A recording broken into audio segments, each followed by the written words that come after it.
This is Dr. Harry Anderson. Welcome to the Advice Barn. A viewer recently asked a question. I have a horse that constantly gets the sniffles. Is there anything I can do about that, and why does that happen? Well, I may not be able to tell you why that happens, but to prevent that or to help that not happening on an occasion, you can use products or programs that will enhance the immune system. The immune system is obviously not as strong as it should be. If your horse tends to get the sniffles every time the weather changes, that's not uncommon, but it doesn't have to happen. First of all, you need to make sure you have good, viable trace mineral and vitamin package. That's so important for the immune system.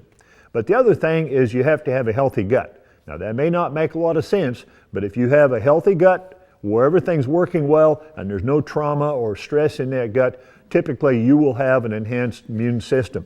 One of the things that we use for this is a product called Ascophyllum nodosum, which you've heard me mention before, and I'll talk about it again.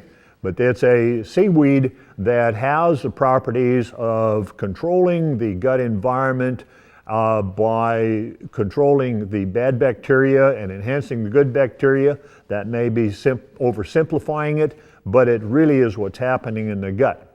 If you take the trauma out of that gut, the nutrients get to the animal more easily, the digestibility goes up, and when you do that, the immune system is stronger. Also, you need certain trace minerals that tend to enhance the immune system, like zinc and manganese are very critical for that. So there are several things you can do that are nutritional that can prevent that low-level sniffling from taking place every so often.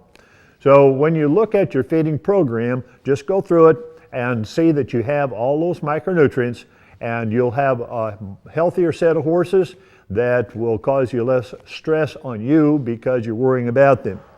For more information about this and other topics, visit theadvicebarn.com.